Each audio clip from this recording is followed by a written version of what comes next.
He was just a weathered man living on the fringes of the city when he heard the muffled sob.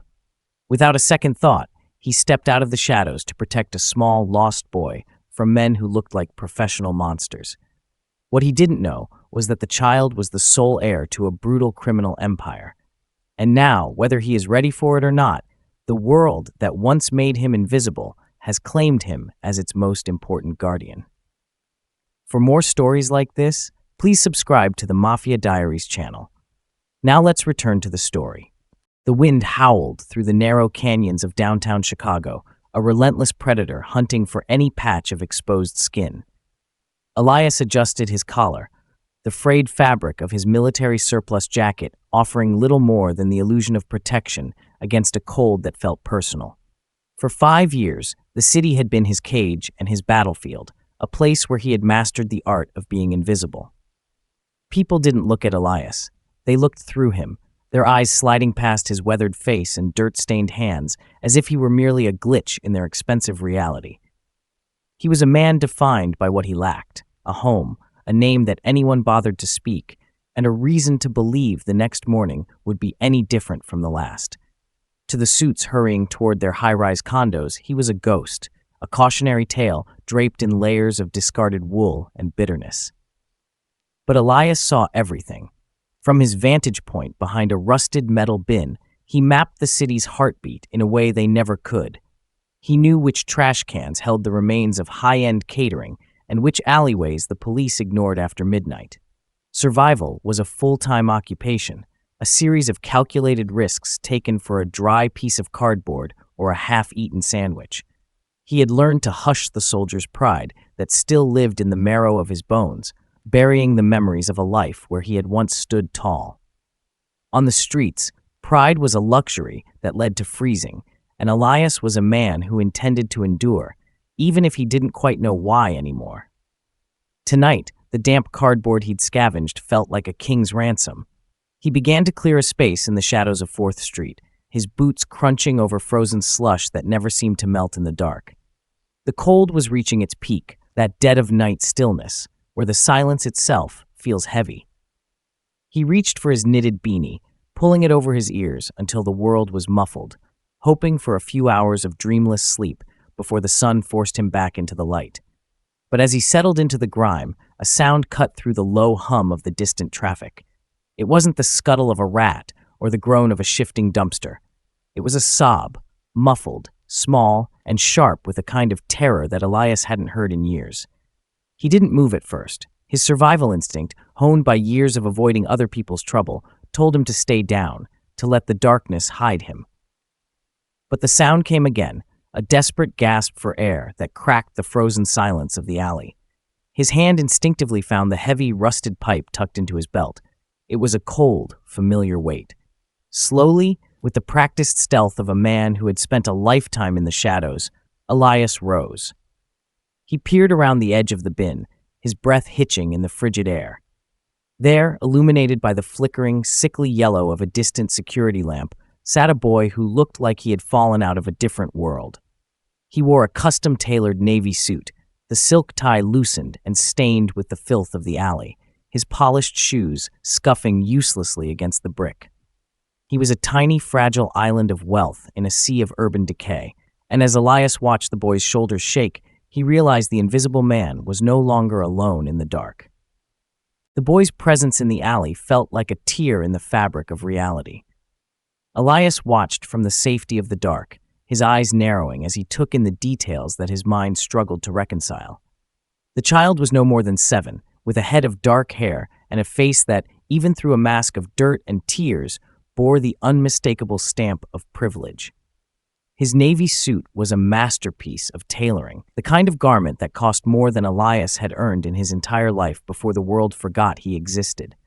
It was a suit designed for galas and private jets, not for huddling behind a dumpster on 4th Street while the temperature dropped below 0.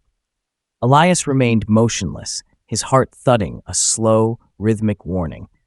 In this city, things didn't just appear, they were placed, or they were lost. A child like this didn't end up in a dead-end alley by accident.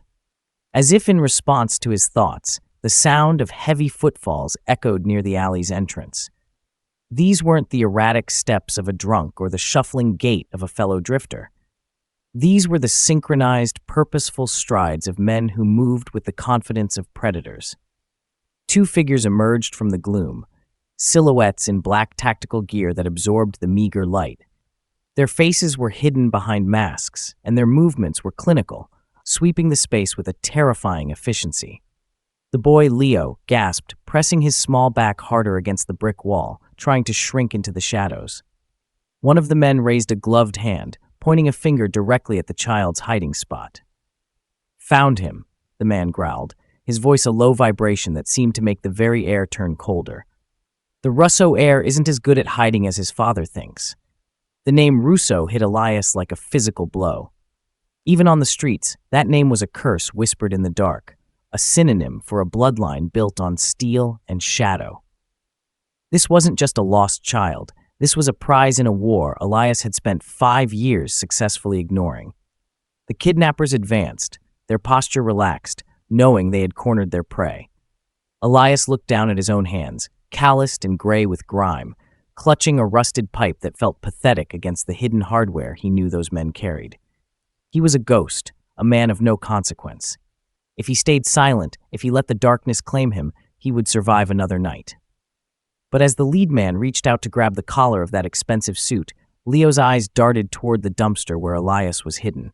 For a split second, their gazes locked. There was no judgment in the boy's eyes, only a raw, terrifying hope that someone, anyone, would see him. Elias felt the old soldier's pride stir in his chest, a dormant flame flickering back to life. He realized then that he couldn't let the boy be taken. He was no longer just an invisible man. He was the only obstacle left between the boy and the monsters. The lead kidnapper's hand was inches from Leo's collar when the shadows themselves seemed to roar. Elias didn't think. He lunged, his weathered body moving with a lethal, explosive grace that defied his years on the street. He swung the rusted pipe with a soldier's precision, the heavy iron connecting with the lead attacker's forearm with a sickening crack. The man let out a strangled cry, dropping his reach as he stumbled back into the frozen slush. Elias stepped over the trembling boy, his heavy military surplus jacket flaring out like a tattered cape, his boots planted firmly in the grime. He was no longer a ghost of the gutters. He was a wall of scarred wool and fury. "Back off," Elias growled, the voice that hadn't spoken more than a whisper in years, now sounding like grinding stones. The second kidnapper recovered quickly, his hand diving toward the holster concealed beneath his tactical vest. Elias knew he couldn't win a firefight, but in the narrow, cluttered throat of the alley, he held the tactical advantage of the desperate.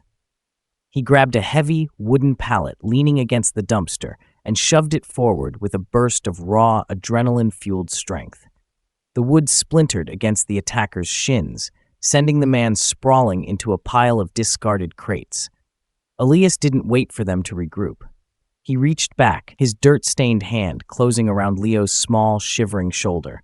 "Stay behind me, kid. Don't look back." The boy moved instinctively, gripping the rough fabric of Elias's coat as if it were the only solid thing left in a world gone mad. The lead kidnapper scrambled to his feet, his face contorted in a mask of rage behind his tactical hood. He pulled a serrated blade from his belt, the steel glinting under the sickly yellow security lamp. He lunged, but Elias used his heavy, multi-layered coat as a shield, wrapping his left arm in the thick wool to catch the strike. The blade bit deep into the fabric but missed the flesh, and Elias used the momentum to drive his right fist, solid as a brick, into the man's throat. The man collapsed, wheezing and clutching his neck. Elias turned to the second attacker, who was struggling to pull a sidearm from the wreckage of the crates. With a final, guttural roar, Elias kicked a heavy metal trash can lid toward the man's head, the clatter echoing off the brick walls like a gunshot. It bought them 3 seconds of confusion. "Run," Elias hissed to Leo, scooping the boy up with one arm and ducking behind the massive silhouette of a commercial dumpster just as a suppressed round thudded into the brick where they had stood. Elias felt the vibration of the impact through the wall. He was outgunned and exhausted, his lungs burning in the frigid air, but as he felt Leo's small heart hammering against his ribs, the invisible man realized he wasn't done fighting. He had spent 5 years hiding from life, but tonight he would die to protect this one piece of it. The shadows of the alley were suddenly incinerated by a wall of white light as 3 black SUVs tore around the corner, their tires screaming against the frozen pavement. The silence was replaced by the heavy, rhythmic thud of doors opening in unison and the unmistakable metallic clatter of high-caliber weapons being readied. Elias pulled Leo tighter into the crook of his arm, pressing his back against the cold iron of the dumpster, his eyes scanning for an exit that didn't exist. He had survived the kidnappers, but now the real predators had arrived. A man stepped out of the lead vehicle, his presence commanding the very air to go still. He wore a tuxedo that appeared carved from the night itself, his dark hair slicked back with a precision that bordered on lethal. This was Dante Russo. He didn't look like a criminal. He looked like a king whose kingdom had been insulted. His eyes, cold and calculating, swept over the broken crates and the unconscious men on the ground before landing on the massive, tattered figure of Elias. Elias didn't cower. He stood his ground, his hands still resting protectively over Leo's head, his dirty military surplus jacket a stark contrast to the opulence surrounding them. He looked like a ruin of a man standing in the wreckage of a war. To Dante's men, he was a threat to be neutralized.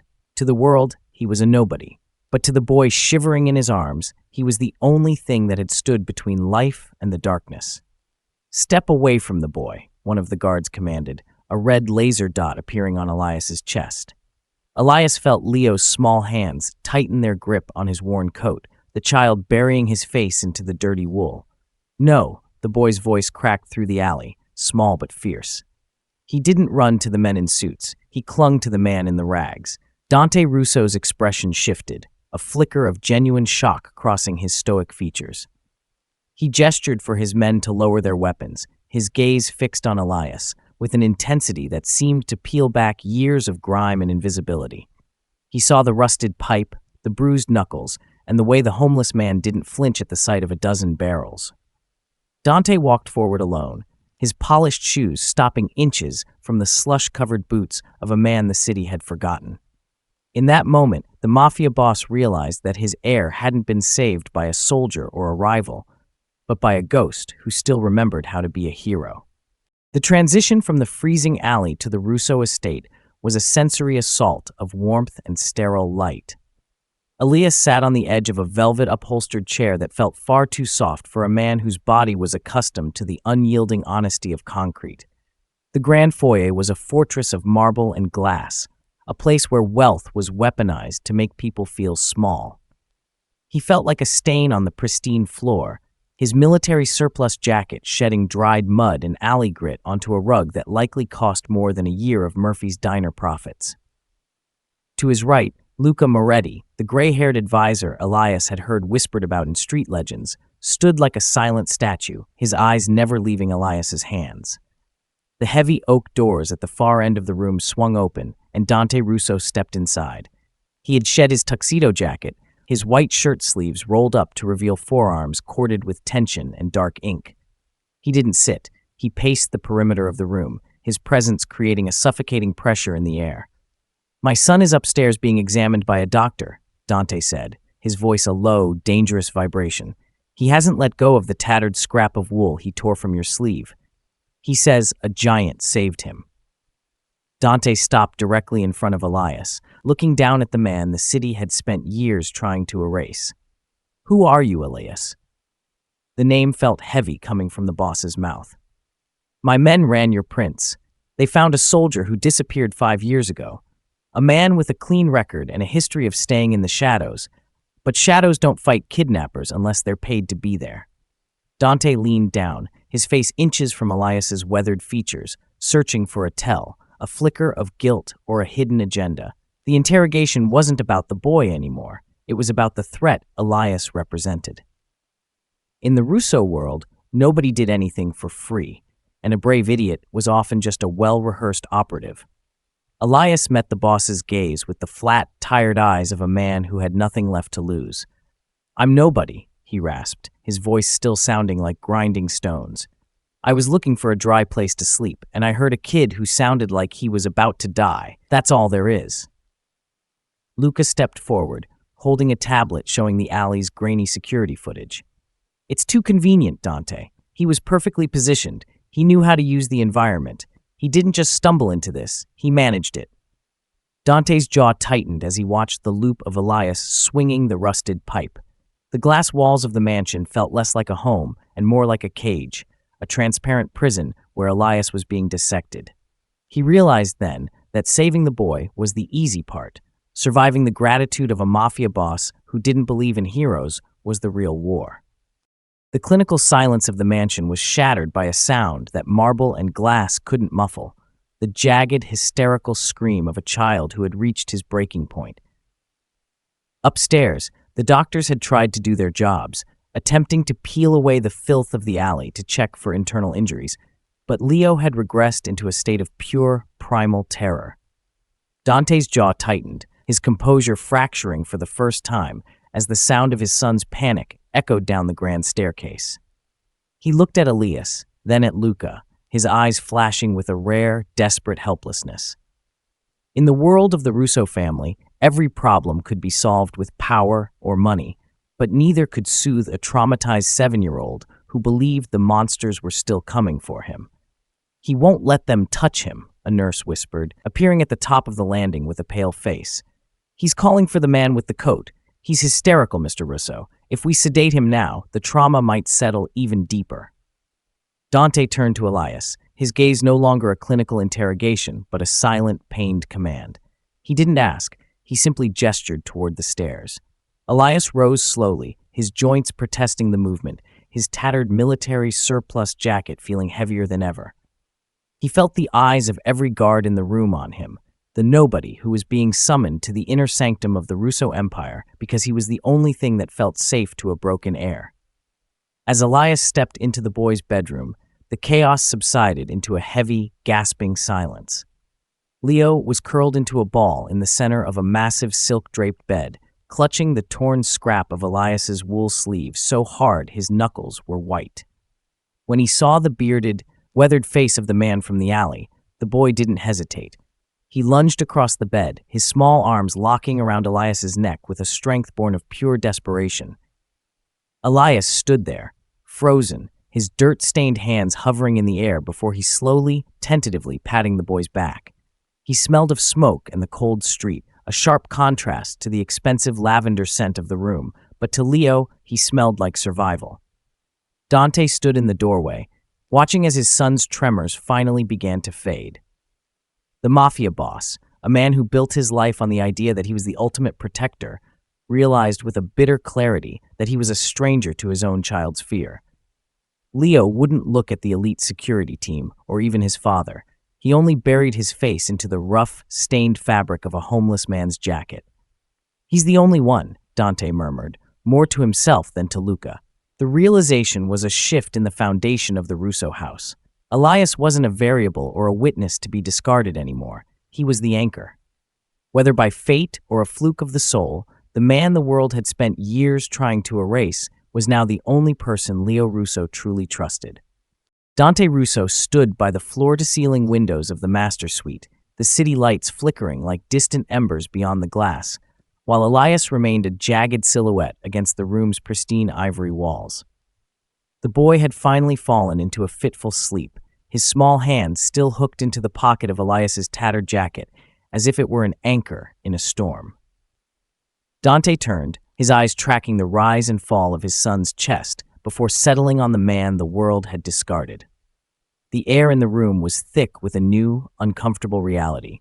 The most powerful man in Chicago was being forced to negotiate with a ghost.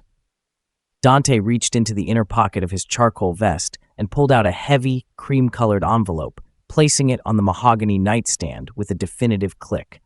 There was no formal document, no fine print, and no legal protection for what Dante was about to propose. "My son doesn't want a bodyguard," Dante said, his voice a low, gravelly rasp that barely carried across the room.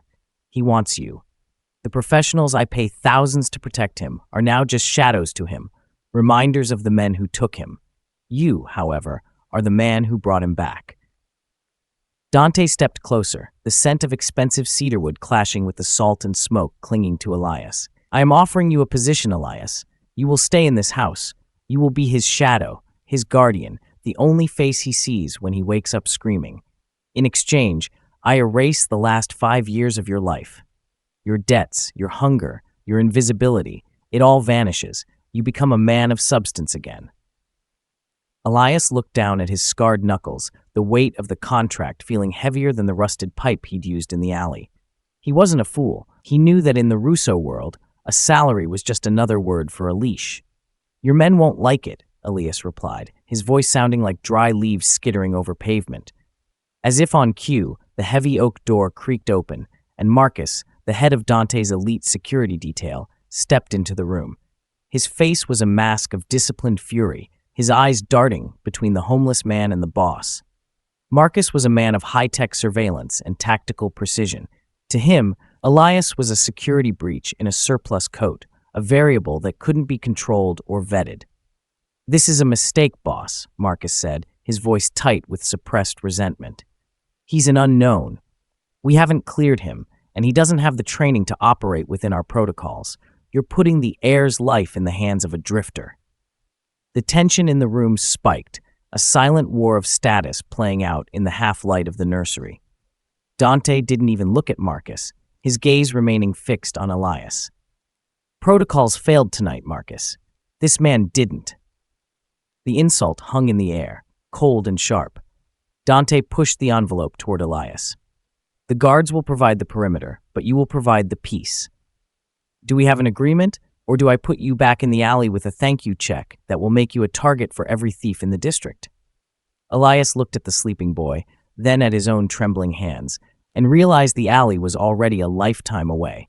He reached out and took the envelope, the silent fury of the professional guards burning into his back like a brand.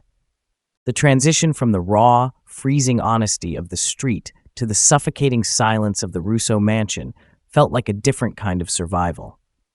Elias moved through the halls like a ghost in a museum, his new, clean clothes feeling like a costume that couldn't quite mask the soldier beneath the surface. While Marcus and his security team obsessed over thermal sensors and encrypted frequencies, Elias watched the things they had forgotten how to see. He watched the way a particular maid's hands trembled when she polished the silver near Leo's room, and the way the garden's security lights flickered in a pattern that wasn't random, but rhythmic. 5 years of living in the shadows had taught Elias that the most dangerous predators don't always growl. Sometimes, they simply hold the door open for you. One evening, while Leo sat on the floor of the nursery, playing with a set of hand-carved wooden blocks, Elias stood by the window, his eyes fixed on the perimeter wall. He noticed a black sedan idling just outside the main gate, the same model he had seen twice before, always at the change of the guard. It was a small detail, the kind of coincidence that Marcus would dismiss as a neighbor or a delivery, but Elias knew better. In the alley, a recurring shadow meant you were being measured for a strike. He began to realize that the kidnappers hadn't just gotten lucky in the alleyway, they had been guided there. The Russo heir was being traded like a commodity, and the ledger was being managed from inside these very glass walls. The realization crystallized when he found a small, discarded cigarette butt near the service entrance, a brand that none of the guards smoked, but one he had smelled on the breath of the lead kidnapper in the alley. A cold, familiar dread settled into his chest, sharper than the Chicago wind. He looked at Leo, who was currently laughing at a collapsing tower of blocks, oblivious to the fact that the fortress his father built was beginning to feel like a cage with the door left unlocked. Elias didn't go to Dante or Marcus. He knew that in a house full of wolves, the only person he could trust was himself. He tightened his grip on the small, silver-plated whistle Dante had given him, but his mind went back to the rusted pipe. He was no longer just an invisible man. He was a silent alarm, waiting for the moment the internal shadows finally decided to move. The betrayal didn't arrive with a scream, but with a silence so absolute it felt like a physical weight. It was 2 a.m. when the mansion's hum, the constant, reassuring drone of the high-tech climate control and the peripheral security monitors, simply died. Elias sat upright in the chair beside Leo's bed, his hand already closing around the heavy metal flashlight he'd kept as a makeshift club. 5 years in the gutters had taught him that when the world goes quiet, the predators are about to strike. He didn't wait for the alarm. He scooped Leo from the bed, pressing a hand over the boy's mouth as the child's eyes snapped open in the dark. The bedroom door hissed open, and the silhouette that stepped through wasn't a masked stranger, but Marcus. The head of security stood framed in the moonlight, his suppressed pistol leveled with a cold, professional indifference. "You were a difficult variable to account for, Elias," Marcus said, his voice a low, lethal whisper that lacked the heat of his previous resentment. "The Castellanos paid a premium for the Heir, and you turned a simple snatch and grab into a war.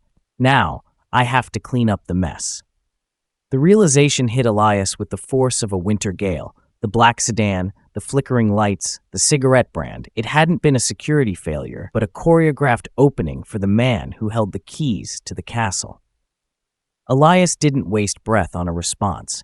He threw the heavy flashlight with a soldier's accuracy, the metal casing catching Marcus in the shoulder, just as the first shot thudded into the mattress where Leo had been sleeping seconds before.